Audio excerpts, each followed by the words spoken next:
और करियर में तरक्की के रास्ते खुलते हैं। पीतल की धातु के गणेश अपने बेडरूम में नहीं रखना चाहिए। और हाँ, एक बात कहना चाहूंगा, कुछ जगह पे मैंने देखा है इसलिए कह रहा हूं, कहीं कहीं भगवान गणेश को गले में ढोलक बजाते हुए और नृत्य करते हुए मुद्रा में भी देखा गया है। ऐसी भी पीतल की मूर्तियां बनती हैं जिसे लोग प्रायः ड्राइंग रूम में लगा लेते हैं। हमारे समझ से ऐसी मूर्तियों की पूजा नहीं करनी चाहिए जिसमें गणेश जी के गले में ढोल हो, गणेश जी की सौम्य प्रतिमा हो, गणेश जी पीले कमल के आसन पर विराजमान हो, पीले परिधान में हो। ऐसे ही गणेश की जो शांत मुद्रा में हो, उन्हीं की पूजा करनी चाहिए। क्योंकि देखिए, शास्त्र की बात कह रहा हूं, गणेशो साक्षात कृष्ण, गणेश साक्षात श्री कृष्ण के दूसरे स्वरूप हैं। और श्री कृष्ण कौन है भाई?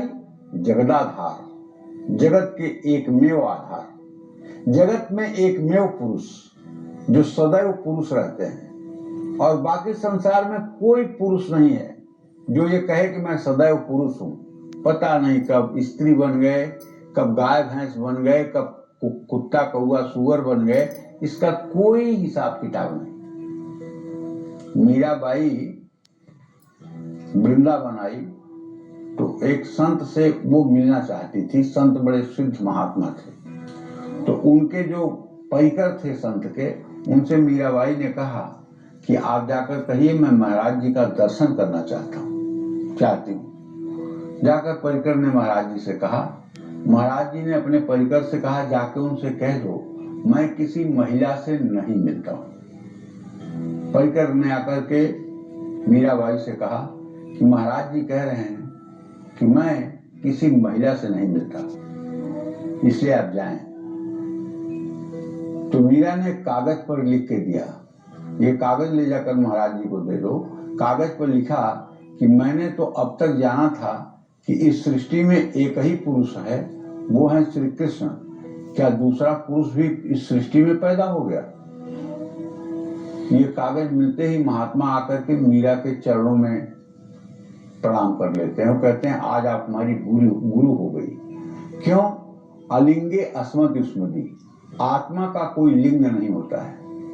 ये शरीर पोशाक है, स्त्री पोशाक, पुरुष पोशाक, ये शरीर है। आत्मा सब में एक जैसा है। जैसे बिजली एसी चलाती है, बिजली बल्ब जलाती है, बिजली कार चलाती है, बिजली ट्रक चलाती है, बिजली बस चलाती है, बिजली ट्रेन चलाती है, बिजली लिफ्ट चलाती है, हीटर चलाती है, गीजर चलाती है। बिजली वही है, लेकिन उपकरण के वजह से, उपकरण की वजह, इंस्ट्रूमेंट की वजह से उसके नाम बदले हुए हैं। उसी तरह से एक परम ब्रह्म परमेश्वर समस्त 750 करोड़ लोगों के अंदर व्याप्त है। उपकरण के हिसाब से नाम बदले हुए हैं। कोई स्त्री है, कोई पुरुष है, कोई हाथी है, कोई घोड़ा है। ईश्वर अंश जीव अविनाशी, चेतन अमल सहज सुख राशि। हम उस अजन्मा ईश्वर के अंश हैं जिसका कभी नाश नहीं होता है। हम और इस तरह से हम भी अविनाशी हैं। इस शरीर का नाश हो सकता है, लेकिन आत्मा का नाश नहीं हो सकता। नैनम छिद्रन्ति शास्त्राणि, नैनम दहति पावकः, नैनम दहति पावकः, न चैनम क्लेदयत् तापो, न शोष्यति मारुतः। ये गीता का श्लोक है। भगवान श्री कृष्ण कहते हैं कि आत्मा अजर अमर अविनाशी है, फिर इसके लिए चिंता करने की कौन सी बात है। और वहीं पर उन्होंने अर्जुन को कहा है, माम नुस्मर युद्ध कर, मेरा स्मरण करता हुआ तू युद्ध कर। युद्ध को भी भगवान ने कर्म बताया, जबकि युद्ध में रक्तपात होता है, युद्ध में हत्याएं होती हैं, युद्ध में लोगों का वध होता है, लेकिन इसको भी भगवान ने कर्म बताया है।